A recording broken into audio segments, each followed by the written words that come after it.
COVID-19. We also have Dr. Mike Ryan, who is our head of emergencies. We have Dr. Mariangela Shimau, who is Assistant Director General on Access to Medicines and Health Products. We also have Ms. Dia Satyani Saminarsi, who is a Senior Advisor on Gender and Youth. Online, we have Mr. Stephen Solomon, Principal Legal Officer. We have Dr. Sumya Swaminathan, our Chief Scientist, and we have Dr. Kate O'Brien, who is the Director for Immunization, Vaccines, and Biologicals. As we always say at the beginning of these briefings, we have simultaneous interpretation in 16 languages, plus Portuguese, plus Hindi, and I would like to thank interpreters who are here with us today. With that, I'll give the floor to Dr. Tedros for his opening remarks and also who will introduce our guest today. Thank you, Tariq, and welcome back. Good morning, good afternoon, and good evening. This week, I was pleased to see that the United Kingdom's Medicines and Healthcare Products Regulatory Agency gave an emergency authorization for the Pfizer-BioNTech COVID-19 vaccine for rollout. Just like with the UK's finding on dexamethasone in the summer, this is an important scientific step for the world, as vaccines will be critical in the battle against COVID-19. Progress on vaccines gives us all a lift, and we can now start to see the light at the end of the tunnel. However, WHO is concerned that there is a growing perception that the pandemic is over. The truth is that at present, many places are witnessing very high transmission of the virus, which is putting enormous pressure on hospitals, intensive care units, and health workers. Some countries in Europe have managed to reduce transmission of the virus by putting stringent measures in place that limit people from mingling. As previously seen, as these measures are lifted, it's important that people should continue to follow national and local measures to ensure that cases do not rebound.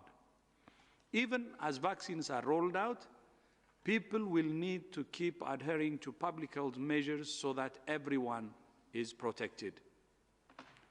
We know it has been a hard year, and people are tired.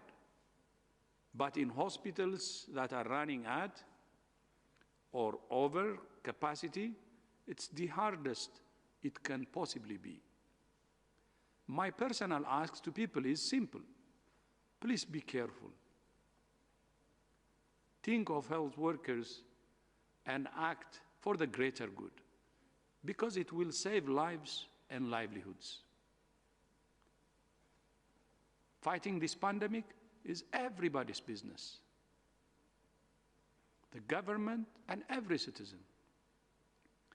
The pandemic still has a long way to run, and decisions made by leaders and citizens in the coming days will determine both the course of the virus in the short term and when this pandemic will ultimately end. With vaccines now being introduced, it's really important that they are distributed equitably around the world. Since Gavi, CEPI, and WHO set up the COVAX facility in April of this year, 189 countries and economies have backed it. WHO is engaged with our partners at all levels, working to boost manufacturing and ensure rollout of COVID-19 vaccines. A new 100-100 initiative, a major sprint by WHO, UNICEF, World Bank, Global Fund, and Gavi, aims to help 100 countries conduct rapid readiness assessments and country-specific plans within 100 days for vaccines and other COVID-19 tools. First, we're asking all countries to do a country readiness assessment that takes into account cold chain, health worker capacity, micro-planning, initial target populations, and training. This will form the basis of national deployment and vaccination plans, which will outline how to roll out the COVID-19 vaccines and identify any potential bottlenecks that will need to be planned for. For decision makers, this means passing any legislation and policies needed to expedite the process, ensuring the regulatory process is fit for purpose and confirming that the financing is in place. The COVAX facility, which is the vaccine arm of the ACT Accelerator, intends to provide doses to enable the 189 countries and economies to vaccinate those at highest risk of the virus. In the first phase of the rollout, sufficient doses will be provided to cover health and social care workers. As supply increases, vaccines will be rolled out to cover 20% of the population of participating countries and economies, which will ensure further high-risk groups are covered. The payoff from this will be huge. New research by the Eurasia Group found that the economic benefits of a global equitable vaccine solution alone for just 10 high-income countries would be at least $153 billion in 2021, rising to $466 billion by 2025. COVAX has already secured 700 million doses of 3 vaccines, and next year we aim to use additional funds to ensure that at least 2 billion doses of safe and effective vaccines are available around the world. To ensure that this effort becomes a reality, the ACT Accelerator urgently requires a cash injection of $4.3 billion to fast-track critical areas of work and ensure that rapid tests, treatments, and new vaccines are distributed equitably. On equitable distribution is the right choice and the smart choice. As well as ensuring supply, manufacturing, logistics, and funds are all in place, it's important to ensure that leaders communicate with their populations about the importance of vaccination and how and where to get it.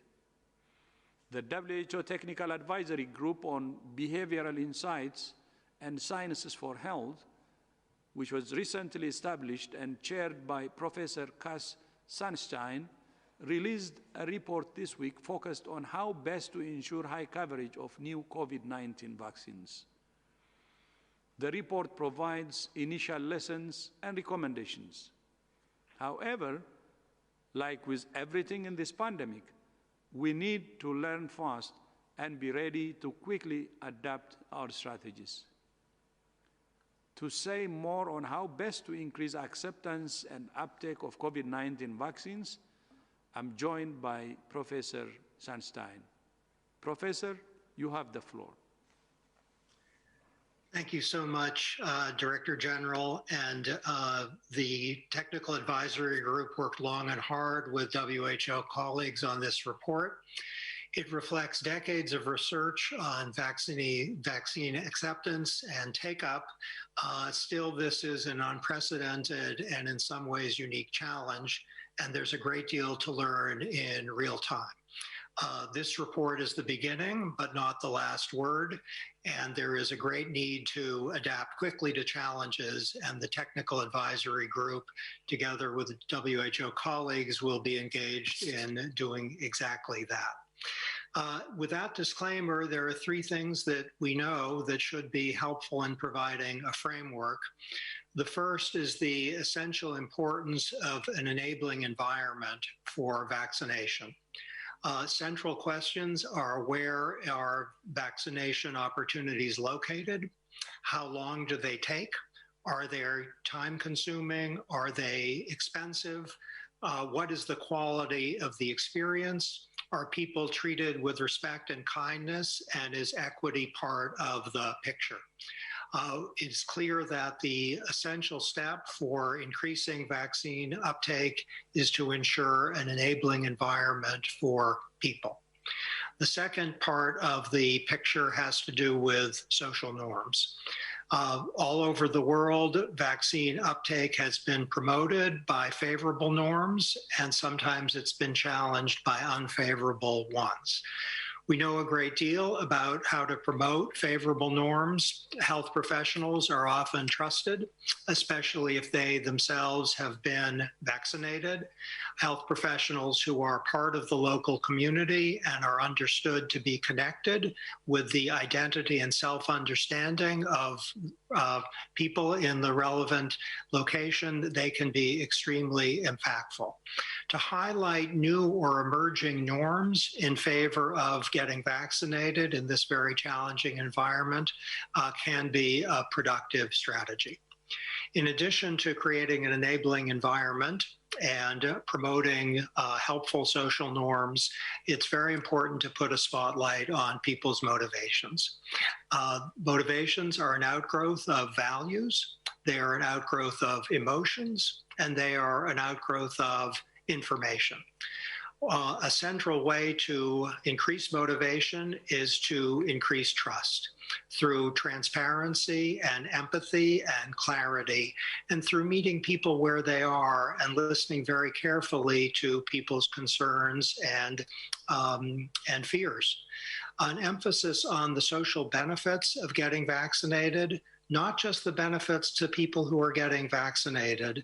The life you save might be your own, but also by emphasizing the benefit to people around you and in your community.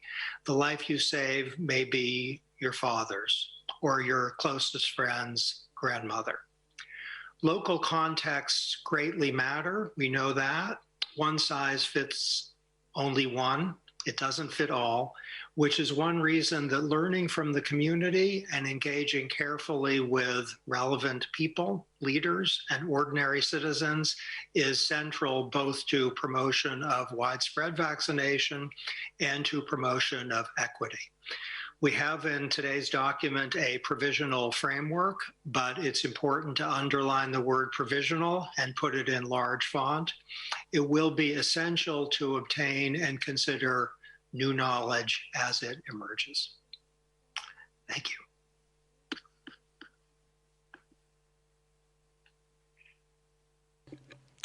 you. Many thanks to Professor Sunstein, who is, just to remind, a university professor at Robert Walmsley University and also chair of Technical Advisory Group. I give the floor back to Dr. Tedros.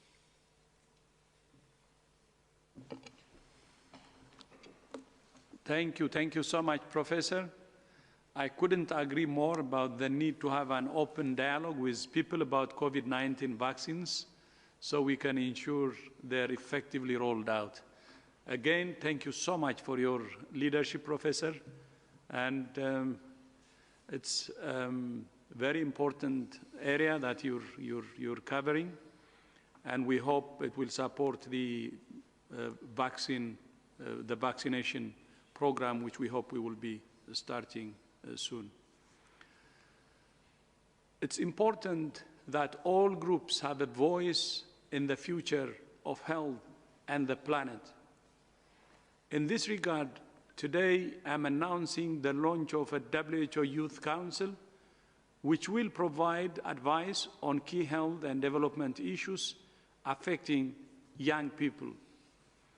COVID-19 has affected young people a great deal, including mental health. The Youth Council will serve as a platform for designing and incubating new initiatives and for maintaining and expanding existing meaningful youth engagement initiatives of WHO. It will work with organizations dealing with a broad spectrum of health issues affecting youth today. Young people aren't just the future, they are the present, and we must hear their voice and experience to build the post-pandemic world together.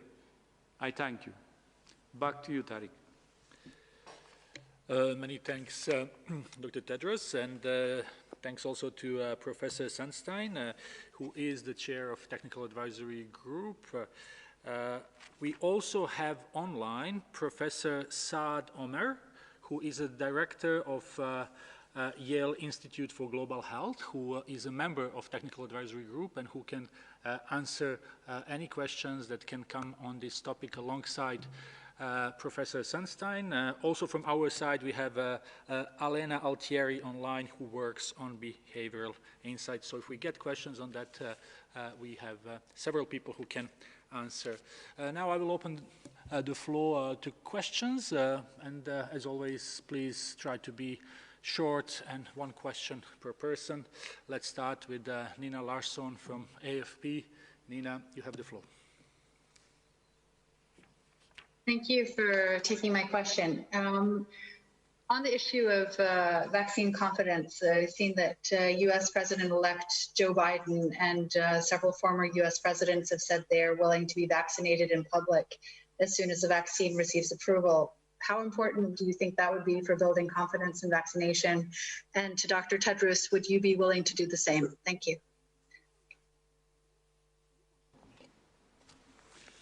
Thank you so much. I think it's very good that they already have shown their commitment.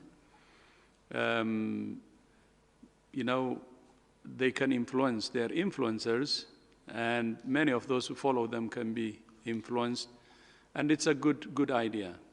So I support their offer, and I would be happy to do the same thing. I would be happy, you know, to do it, but at the same time, I need to also make sure that it's my turn, because I don't want to take anybody's vaccine. Thank you so much. Thank you very much, Dr. Tedros. I don't see anyone in the room want to add something. Maybe Professor Sunstein would like to add, or Professor Omar, something on this particular question? Yes, I appreciate the question and agree very much with Dr. Tedros's answer.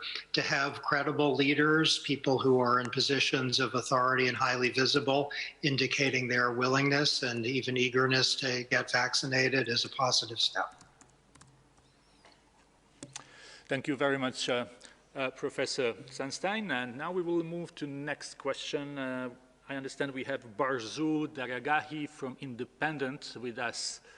Barzu, unmute yourself and please go ahead. Hi, so sorry about that. Thank you so much for doing this. I wanted to ask you, ask all of you all if you would like to answer this question. And Dr. Tedros answered it to some extent in his introductory remarks, but how do you guys see the coming 6 months? If in as vivid a picture as you can describe, you could sort of outline what public health officials, what policymakers, what average people, frontline medical workers could expect. What are some of the trials, challenges, potential pitfalls that we will see in the coming narrative, in the coming months? Thank you so much. Thank you very much, Barzu, for this question. Maybe Mike will start, and then we will see if other colleagues have something to add. Dr. Tedros, as you said, Dr. Tedros outlined much of this in his speech, but just to say in terms, each country is in a very different situation, so everyone sees the crisis from where they sit. And I think it's very important that we say that the pandemic and the global epidemic has not reached what we would say is an epidemiologic equilibrium. In other words, the pandemic has not settled down into a predictable pattern. Some countries have had very low incidence, have contained disease very quickly and effectively are managing the situation, but they're at risk of reintroductions.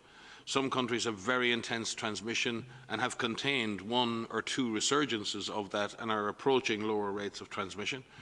Some countries have had very high rates of disease and have not managed to get it under control and continue to have sustained surges of disease transmission. And some countries have got some control on the disease in the last number of months and are going back into higher transmission again. And we say that because it's not a one-size-fits-all solution in terms of changing that situation. What changes the situation in one country won't necessarily change it in another. The level and intensity of the response and the direction and focus of the response needs to be different depending on the epidemiologic situation in the country at any one time. Cases and deaths will continue, and we have to be straightforward in that. But the future is not a foregone conclusion. The number of cases and the number of deaths is to a great extent in our hands. We have seen the number of people infected continue to grow, but we're also seeing data emerge that protection may not be lifelong, and therefore we may see reinfections begin to occur. So the question is, what are the levels of protection in society? We're very pleased with the advent of the vaccines. Vaccines will be a huge addition to the existing toolkit. Maria may speak to that toolkit that we have. But again, I would like to say, vaccines do not equal zero COVID. Vaccines and vaccination will add a major, powerful tool to the toolkit that we have. But by themselves, they will not do the job. And therefore, we have to add vaccines into an existing public health strategy. We will have to continue to work on managing our personal behaviour, our hygiene, and in many cases, we need to recognise that the vaccine will not be with everyone early next year. You'll see more and more authorities around the world, I think, are correctly following WHO, the SAGE advice, the advisory group on immunisation, in prioritising frontline workers, older persons, people with underlying conditions. And in that, we believe that focusing on those groups will significantly reduce severe disease and deaths. And that will take the pressure off the health system. That will take a lot of the sorrow out of this pandemic. But it will not by itself end transmission. So the chance of transmission jumping back up again will always be there. And as we extend vaccination out to a broader range of age groups, and as we drive demand for that vaccine, in other words, as people want to get that vaccine, we believe that with high vaccination rates, we can then begin to significantly affect the transmission dynamics of the virus, but not until then.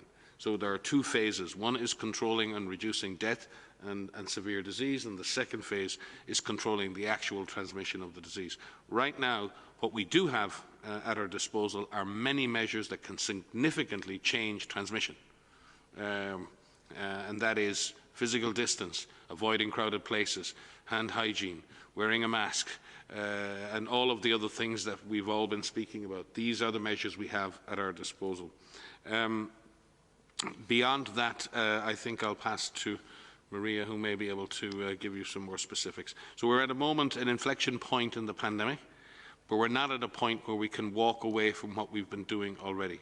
We ask that people sustain the effort, sustain their behaviours, work in communities to drive community behaviour, and we hold ourselves and governments accountable to provide the necessary support to communities to sustain those behaviours in the coming weeks and months. Maria? Thanks, Mike. I'm sure others will also want to add to this because it's a great question. I think the next 6 months are going to be difficult but hopeful. And I think they're going to be difficult for a number of reasons because we need to have the patience, we need to put in the work to keep ourselves safe and to keep our loved ones safe. I think the next 6 months require from all of us, even in countries that have driven down transmission, have controlled COVID transmission, we really need strict adherence and vigilance to keeping ourselves safe.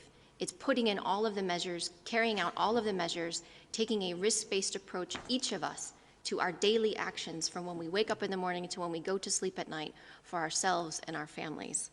And I think we need, as we take that risk-based approach, our actions will depend on the virus circulation where we live. We will continue to need to make modifications to our behavior depending on how much of the virus is circulating around. In countries that have controlled COVID, there's more movement, there's more freedom to be able to do the things that were, quote unquote normal. But I know we're all dealing with this new normal and developing and learning what our new normal is. But I think the real critical factor here is the decisions we make right now can change the course of the next 6 months. The steps that we take now mean life or death for us and mean life or death for our families. And I think that everybody needs to, and they do, understand the importance of that. This toolkit that we have an incredibly powerful toolkit right now, which include individual level measures that all of us can take. It's the physical distancing, it's the wearing of masks, it's the safe wearing of masks, making sure that you have appropriate hand hygiene before you put the mask on, when you take the mask off, making sure that you clean your hands many times per day, making sure that you open a window if you're in a crowded space or they're in a space that has poor ventilation. Those individual level actions are really important. Vaccination will be another incredibly important tool that we add to our toolkit as those vaccines come online. Knowledge is part of our toolkit. Knowing where the virus is, knowing where it's circulating, what's happening around where I live, where I work, and using that knowledge to make decisions that reduce your risk. You hear us talk a lot about know your risk, lower your risk. Take those actions to be able to protect yourself and to protect your loved ones, because these actions are saving lives now. And as many steps as we can take, as many infections that we can prevent, mean lives saved. So there is no shortcut to putting in the work over the next 6 months, but the trajectory of this in all countries depend on our actions. In the countries that have brought transmission down, they need to keep it down, make sure that it stays low. We're seeing a number of countries that have turned a corner.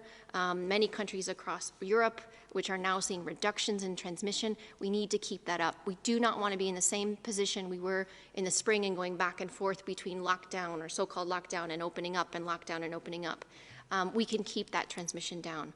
And as we enter into this critical holiday period right now, really consider what you do over this period and who you interact with, because if you can modify your contact patterns, you can modify the virus's ability to spread. So we need to put in the work. I think it will be difficult. We need patience, but it was a hopeful next 6 months.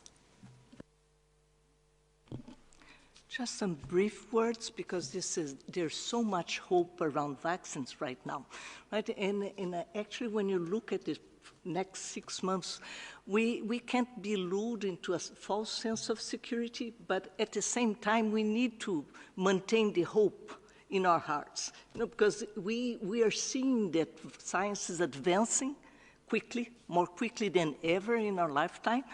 But at the same time, the reality is we will have other vaccine candidates being finalized in phase 3 results in the first semester. Then these vaccines, if they are successful, they will need to be licensed or an emergency use authorization by WHO or others, and they need to be manufactured in enough quantity.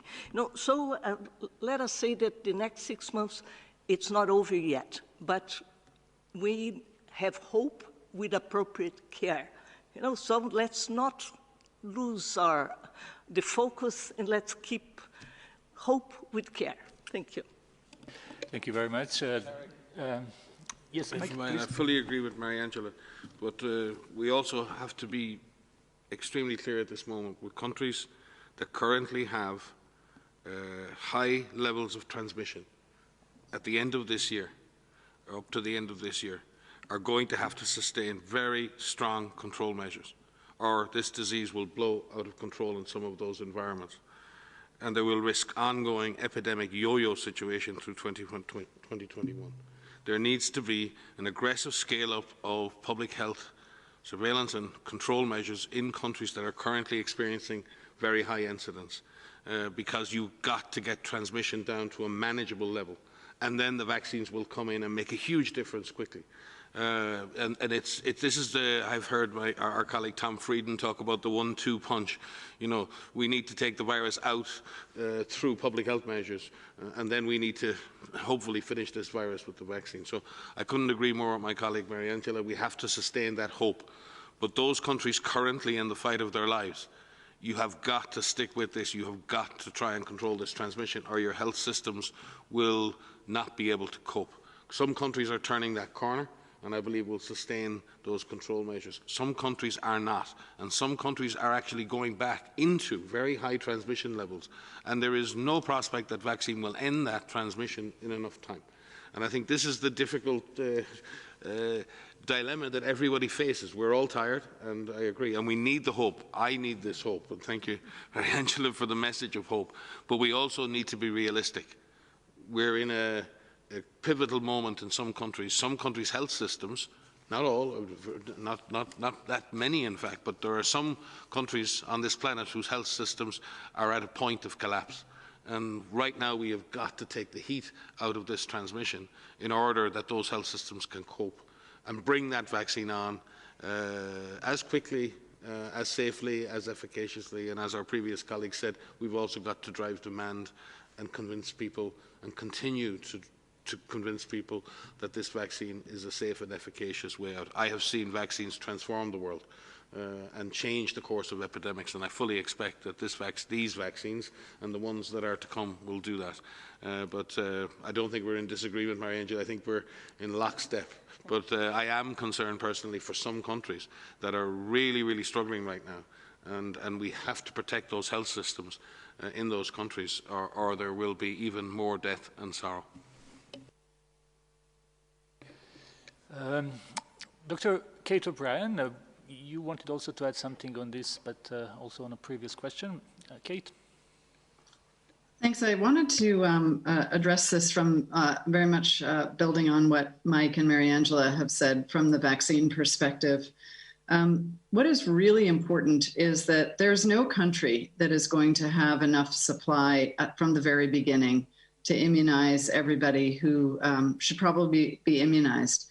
So I think it's extremely important that people have patience, as Maria has said, that supply will increase over the year. These vaccines, we are really at the very, very beginning of this endeavor. And we do expect to have more vaccines that will reach authorization based on the efficacy trials that are being conducted that demonstrate whether or not the vaccine can prevent against disease. And that is the metric that needs to be measured against.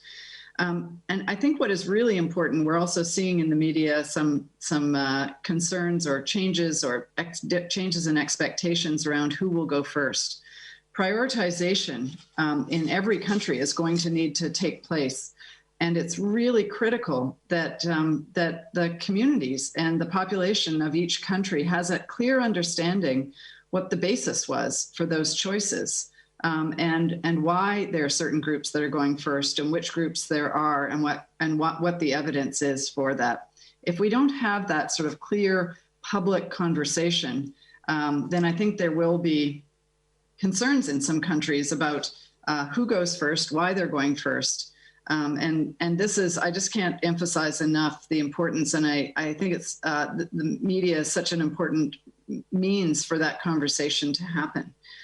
The second part of that is that WHO, through SAGE, the Strategic Advisory Group of Experts on Immunization, has already issued their recommendations on prioritization more than a month ago.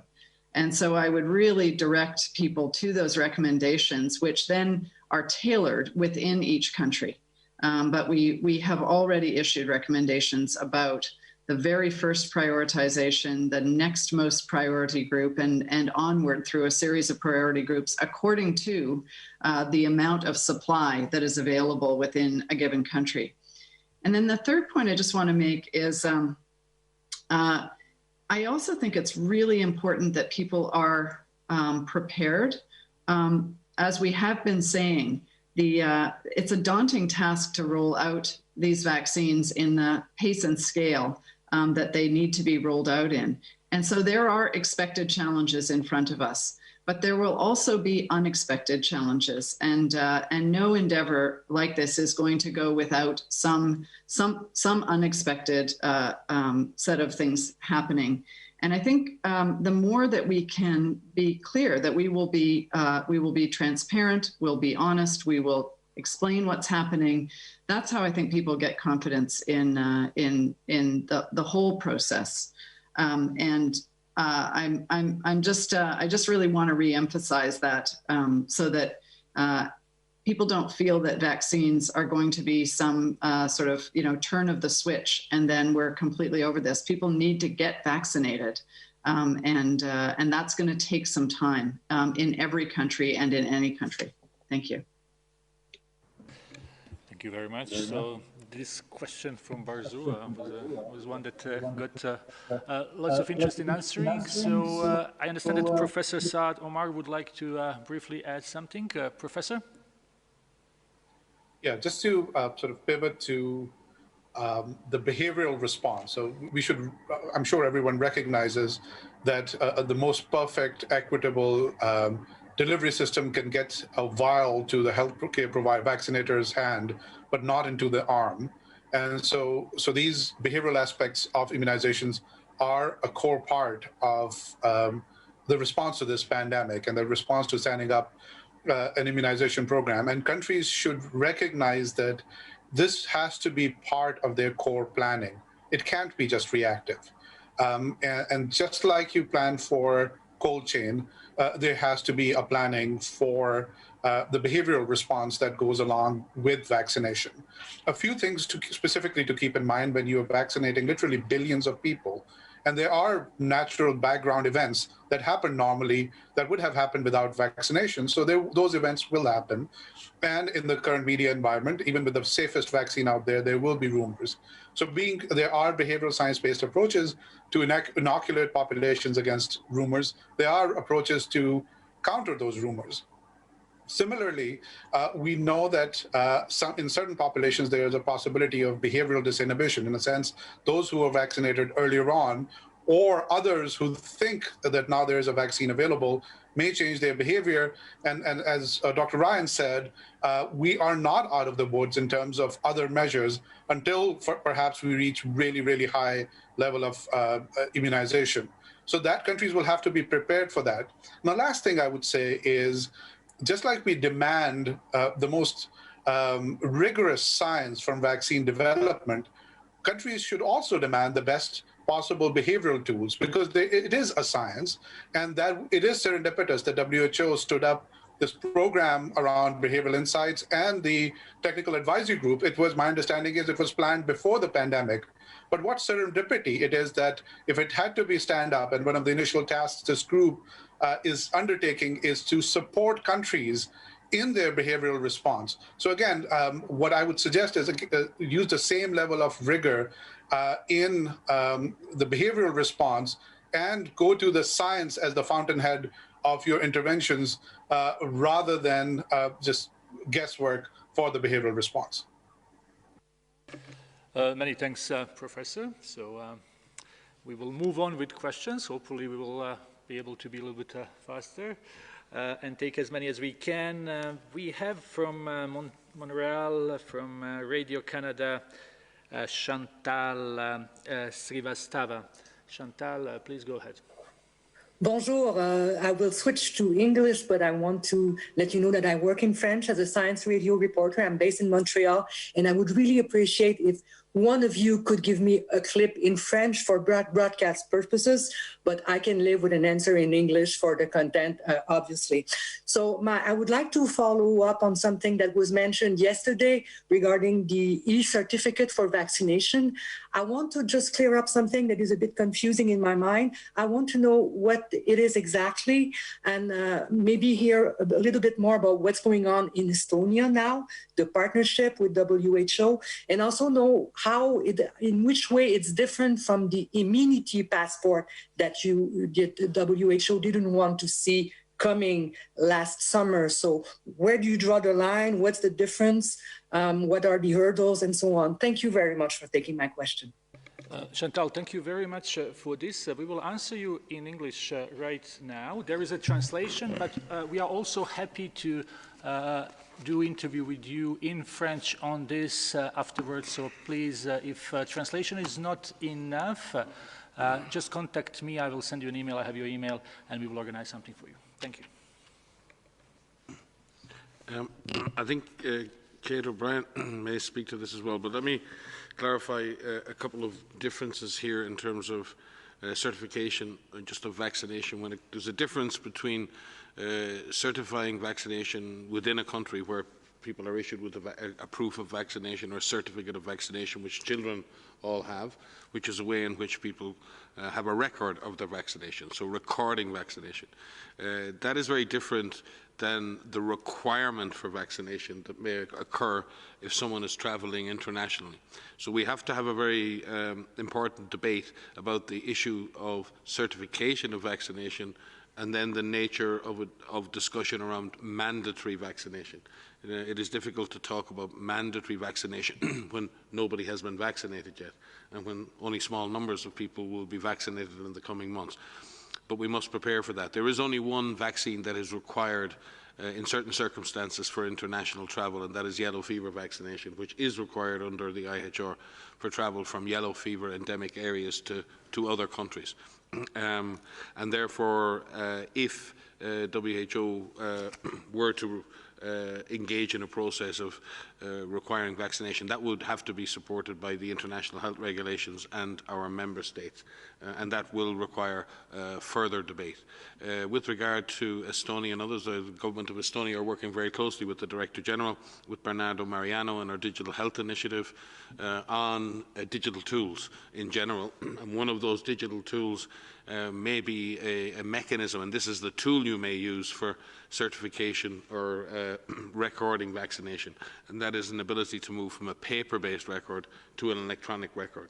And that has its own challenges technologically and could be a very interesting and should be a very interesting tool in both certifying vaccination and if states or member states were to require mandatory vaccination, could potentially be used as a way of demonstrating or proving vaccination. There are many steps along the way. We'll be briefing our member states in the coming weeks around the process of requirements for vaccination, and Kate may speak to the issues around vaccination certification in countries and maybe some of the work on the digital tool itself. Bernardo is not here with us today, but he may join us at a future meeting to describe the work with Estonia.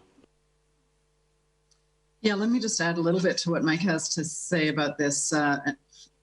There is a big distinction, as Mike described, between a tool, an electronic tool that would document that you had been vaccinated with some validation that that was a true vaccination, that it was with a certain vaccine, and then what do you do with that information? And Mike spoke very clearly about not being at a point of anybody deciding that there would be any requirement of vaccination for any purpose. But the point I wanted to make on this was that although there have been so many, very difficult and tragic things about the pandemic, there are some elements of our response to the pandemic that could really, drive us forward in terms of especially on the vaccination side and leapfrogging some of the challenges that have been in vaccination programs for a long time. And if this is the moment to make some real advances on things like electronic documentation of vaccination status, that could have an impact in vaccination programs that would be very, very widespread. And if we could get past the use of paper-based records, this would have enormous impact on improving vaccine coverage, not only for COVID vaccines, but also for all of the vaccines that we already have that are life-saving vaccines that people around the world are still not receiving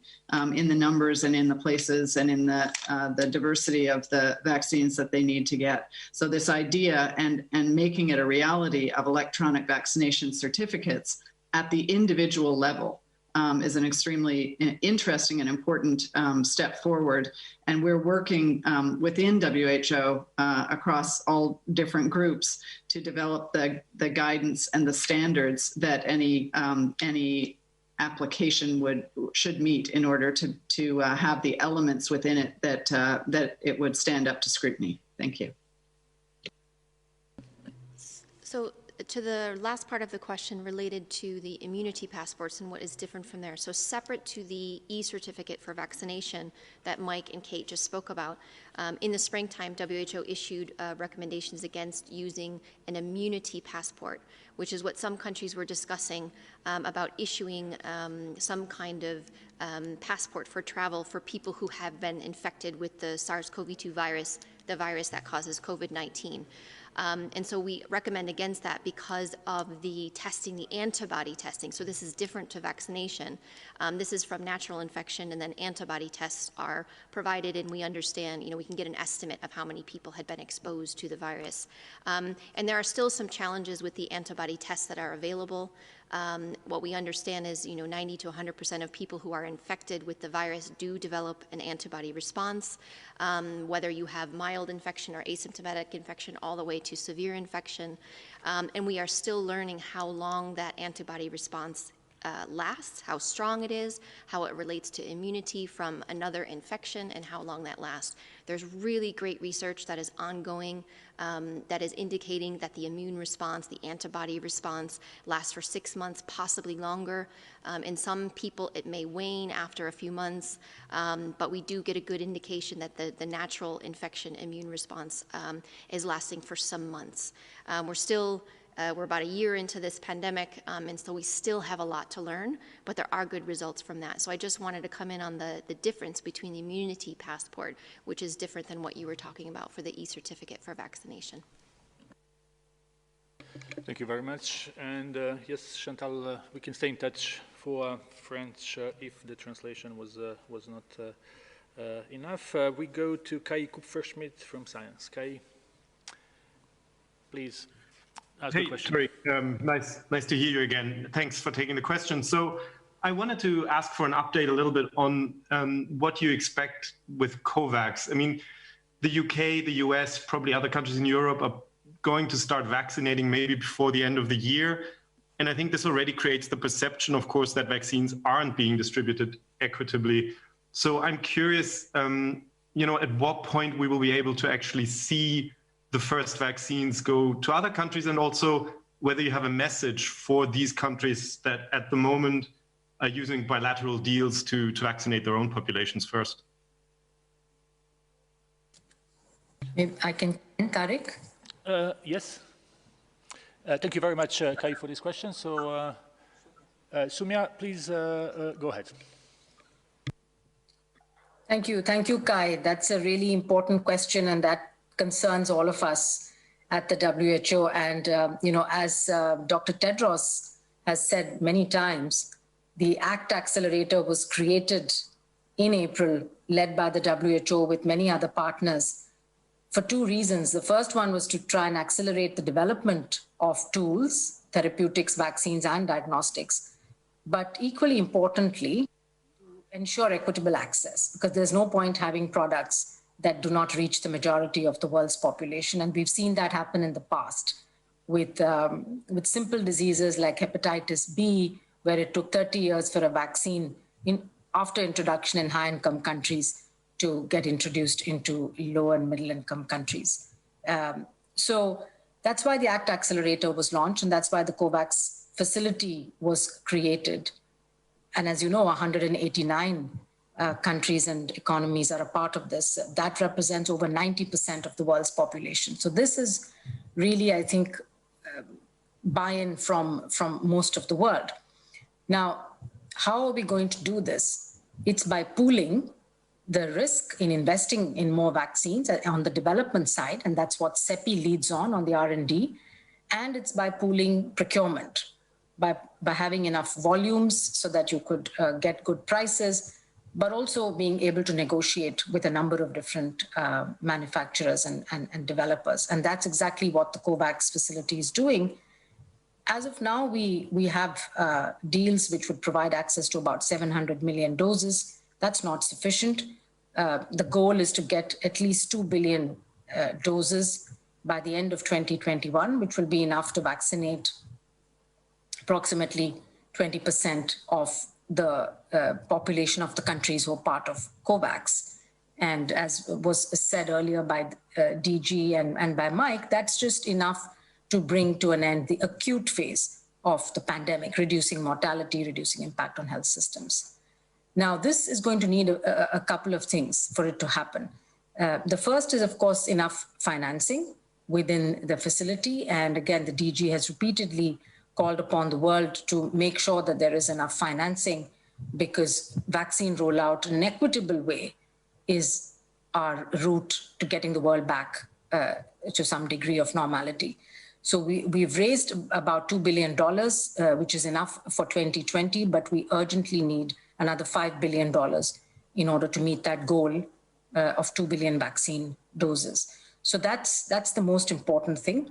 The other is, of course, again, for political commitment and political leaders around the world to demonstrate by action their commitment to equity. In other words, sharing available doses of vaccines fairly around the world. And we've seen many countries actually reach out to the COVAX facility expressing a desire to do exactly that. So as they receive doses, they would like to share a proportion with the COVAX facility from day one. What we're telling countries now is that obviously as we do our best to make these deals and go forward, as you know, we have only a couple of vaccines today that are even close to getting an emergency use authorization and WHO emergency use licensing as well. So we have limited choice now, but as time goes on, we are going to see many more vaccines, hopefully complete phase 3 trials, hopefully proving efficacy and safety, and therefore the choice will get bigger, the number of doses available will get bigger. Our goal is, or our hope is that in the first quarter of 2021, that we would have about 500 million doses available to be distributed across the countries in a fair manner. And this is why we developed an allocation framework in order to do this fairly to all countries. And then in the second half of 2021, the volume of doses will pick up and the speed at which they become available. So countries can start expecting doses towards the end of the first quarter of 2021. A few countries may start earlier. It's likely possible that we may have some learnings by going early into a few countries. But then the majority, the bulk of the tranches would probably start moving out in the second quarter of 2021. Thank you. Many thanks, Dr. Swaminathan. Let's try to take 2 more questions, and we will start with Randy Mulianto. I think Randy is now freelance and used to work with South China Morning Post. Randy? Hi, thank you for taking my question. So I'm Randy Mulianto now with AlJazeera.com. So I'm basically working on a story about Timor-Leste's success in somewhat suppressing the virus with just 31 cases and 0 deaths, which could be an anomaly in Asia and the wider region. So my question is, what does the WHO make of this news, and any underreporting concerns perhaps from the body on this? Thank you so much. Thanks for the question. So, I mean, I think what you're pointing out is there are some countries that have had quite some success in preventing outbreaks from really happening. And a lot of this comes down to, I don't know the specifics of Timor-Leste, I have to say. So we'll have to get back to you on specifics about that. But what I can say is countries that have had success in preventing the seeding of outbreaks and those initial cases from turning from sporadic cases to clusters of cases and clusters of cases to community transmission, have used a combination of factors that you hear us talk a lot about.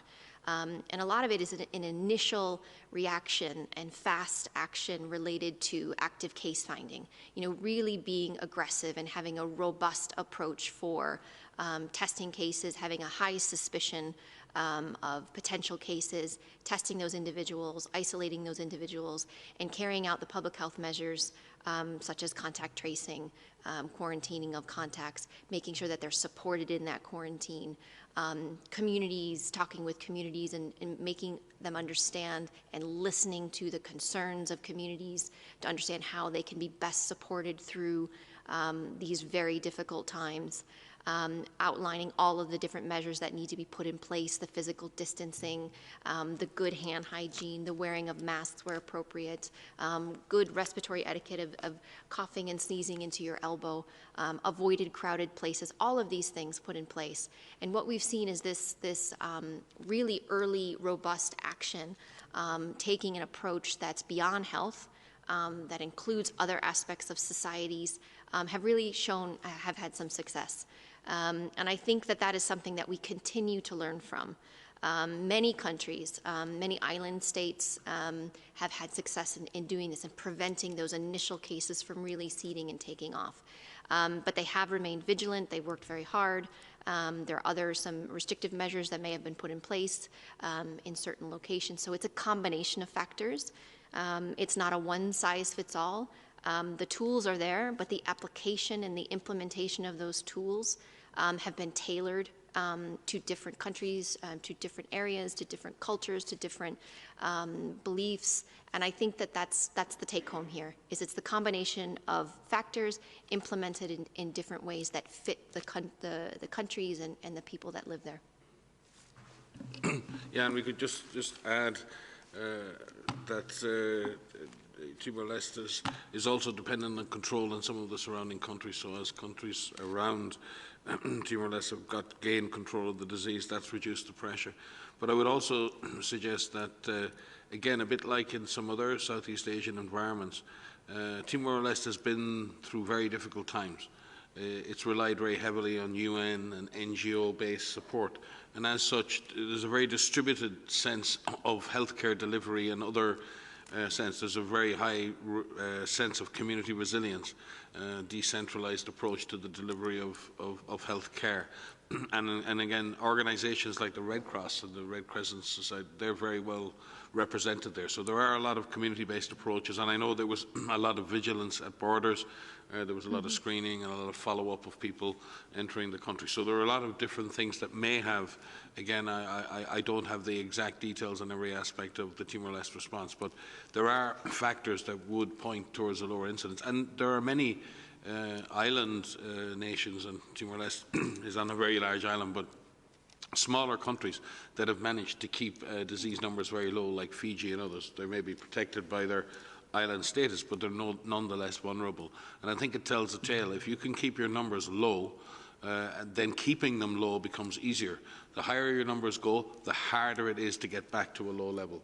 And there's an eventual point where you lose control, or the virus takes control and you lose control. Those countries are always at risk, and as we go through further waves and surges of this disease, there is no guarantee that your last surge or wave is going to determine the next. And we've seen countries all the way through this early winter experience much larger surges of disease than they did in previous waves. So everyone needs to remain vigilant, including Timor-Leste. But it is very heartening that countries with very fragile infrastructure that are emerging as still continuing to emerge as nations, still require a lot of external support, can demonstrate that they can get reasonable control upon a devastating disease like COVID. But as is the case in a number of situations, the availability of testing may be a factor in some underreporting of disease in many situations. But in this case, we believe that the community-based approach is there, the support of NGOs, the UN system, and the resilience of the people of Timor-Leste has helped to contain and keep this disease under some control. So can I didn't realize I was on still. We do have Shagun, just very kind member of our comms department, just forwarded one of our sit reps, which highlights Timor-Leste. So we can make sure that we send that to you, and it outlines the different aspects of their strategy, and it outlines all of the different things that they put in place, focusing on strategic objectives such as interrupting human-to-human transmission and reducing secondary infections among close contacts and health workers, strengthening surveillance systems and increasing laboratory capacities to detect COVID-19 cases, ensuring adherence to the strictest standards of IPC, infection prevention and control, and increased capacity for infection prevention and control, identify, isolate, and care for patients early, including providing optimized care for those patients, communicate critical risk and event information to all communities, and counter misinformation, and try to, as much as possible to minimize the social and economic impact through multi-sectoral partnerships. So we'll make sure that we provide that in the link to have that sit rep for all of them. Thanks, Shagun. Thanks, Maria. Indeed, when we send the audio file from this press briefing, we will include a link on this story that has been published. Now we will go to the last question for today. We are already at 1 hour, but let's take the last one.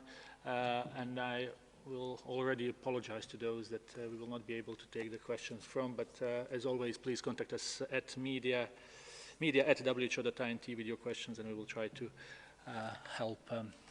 Jamie Keaton from Associated Press. Jamie. Thank you, Tarek, for taking my question. I guess this is for Mike or Maria.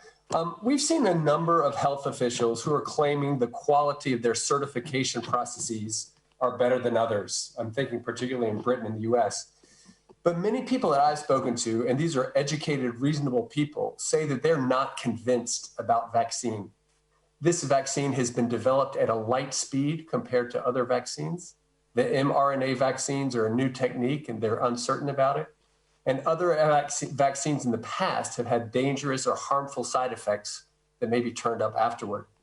So what do you say to people who are distrustful of national health authorities or big pharma and worry that there may be unforeseen side effects or consequences that may turn up down the road, especially when there seems to be this race to be first in so many places and in so many ways?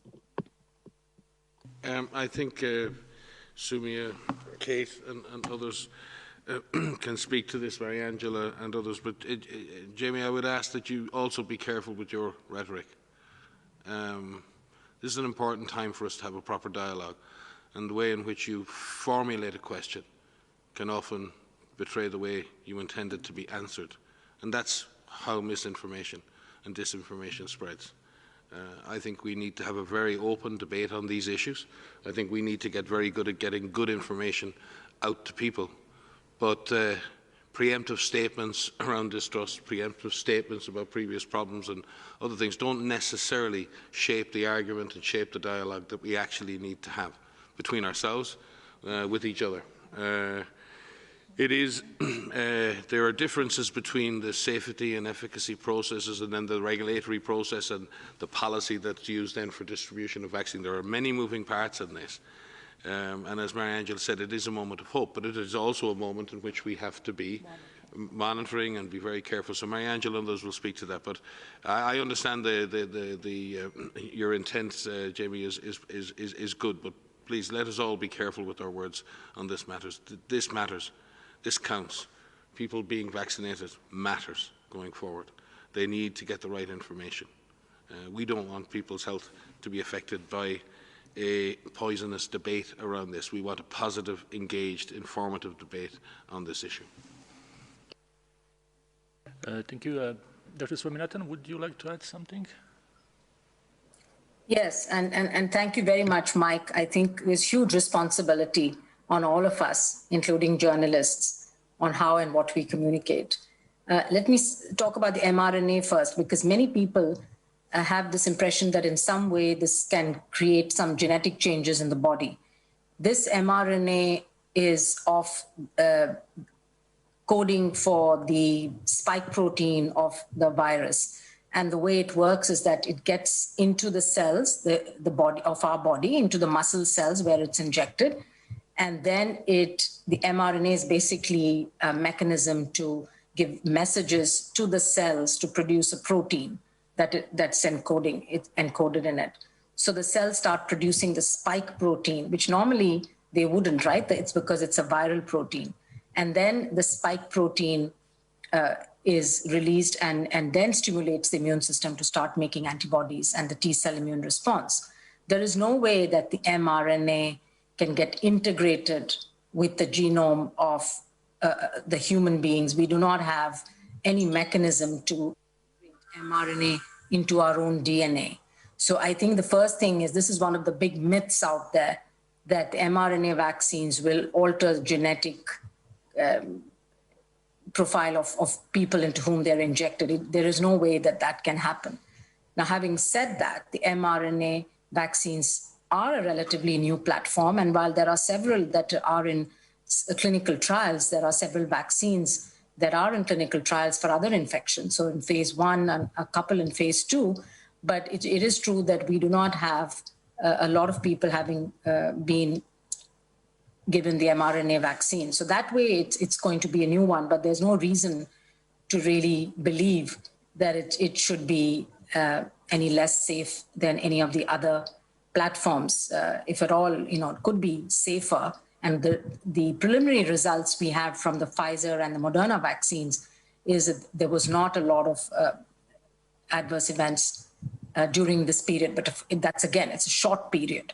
Now, when we talk about vaccines having been accelerated, I think, again, important to explain to people how we've been able to do that. It's not by skipping or taking shortcuts in the scientific process of vaccine development. All of these vaccines have still gone through preclinical phase 1, phase 2, and phase 3. Timelines were accelerated by overlapping phase 1 and 2 by regulatory agencies willing to be flexible, looking at submissions. So even before the phase 1 is complete, they're already ready, if everything goes well, to approve the phase 2. That doesn't normally happen with vaccine or drug development. And most importantly, the manufacturing at scale, which was investments were made well before we will know if any of these vaccines are safe and effective. And because of that, you're able to produce doses in the millions at the time, soon after the phase 3 results or the interim results have been released. And I think that's needed a huge amount of investment that governments have made, foundations have made, companies have made. And that's the main reason for having really compressed the timelines. The other reason, of course, is that science and technology have progressed. There have been a lot of investments made into these new technologies, like the mRNA, investments made by CEPI and other organizations over the last few years. Many labs around the world had those platforms ready. Even the viral vector, like the ChAdOx vaccine from Oxford, was a vaccine platform that had been tried in the past for other infections. And so they were ready. And as soon as the genetic sequence of this new SARS-CoV-2 virus was made available, they were very quickly able to, within a matter of days, create a vaccine against this virus. So it's building on scientific progress over the last few years. It's accelerating clinical trials by overlapping, and it's also by investing in manufacturing. And then there are other downstream things like regulatory harmonization and the willingness of regulators to provide emergency use authorization while waiting for the full results of the full clinical trials to be completed and submitted. I think our guests, Dr. Sunstein and Omar, might want to add to this. Thanks. Well, I greatly appreciate the question. It's a very important question, so thank you for it. It highlights the importance of transparency and clarity with respect to the science, and also the immense importance of community engagement and listening closely to people and their concerns.